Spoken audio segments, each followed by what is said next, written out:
This video is the second of two on online interviews. The first video covered preparation to be done in advance, and this video provides suggestions on how to handle yourself during the interview. Suggestion 1.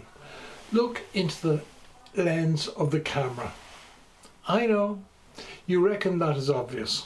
Unfortunately, it is something that very few people successfully do.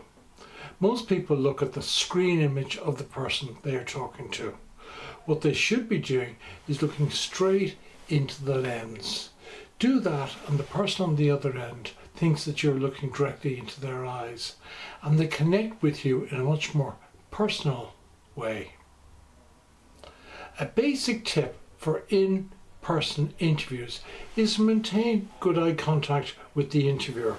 For online interviews, you should, in fact you must, maintain good eye contact with the camera lens. This is not easy to do, and a lot of practice in advance is required. Our instinct is to look at the image of the person on screen. Suggestion 2. Maximize your presence on screen. You should try and fill as much of the computer screen as you can with your head and upper torso. If the image of you is small, interviewers will be inclined to think of you as insignificant. You should aim to fill between 1/3 and a half of the computer screen with your head and top torso, with the top of your head about 2 inches from the top of the screen. Make sure you remain properly framed throughout the interview and don't end up with the top or side of your head cut off. What platform the employer is using is important in this regard. Frame sizes are significantly different between the Zoom and Teams platforms. You need to decide about how much torso you aim to show. The less torso you show, the bigger will be the size of your head. The more torso you show facilitates visual communication. Which leads us on to Suggestion 3. Use visual communication. When people meet in person, there are a whole host of visual impressions available. How the person walks, sits, shows enthusiasm, etc.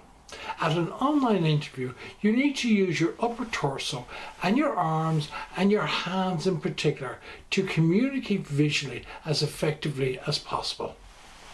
Using your hands to reinforce things that you say is not natural for a lot of us and requires a lot of practice in advance in order to develop effective ways to communicate values and other personal drivers. Finally, Suggestion 4. Be succinct. The general expectation for in-person interviews is that both sides of the table should talk for 50% of the time, and answers to questions should be provided in 30 seconds to 2 minutes. The exception, of course, is a competency interview where questions should take about 4 minutes. In online interviews, interviewers tend to talk more, and the time that both sides of the table speak tends to be closer to 60% and 40%.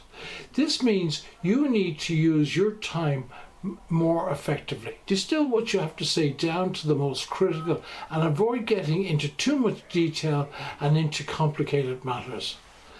Sound bites are very effective, where you prepare and use a short statement that neatly encapsulates what you want to say about a view or an approach that you might have.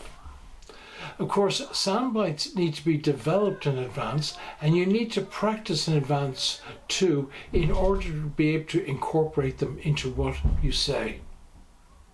That's the end of this video. There is another video available on online interviews called Online Interviews 1 that covers preparation to be done in advance, and a link to this video is available on the website interviewexpert.ie.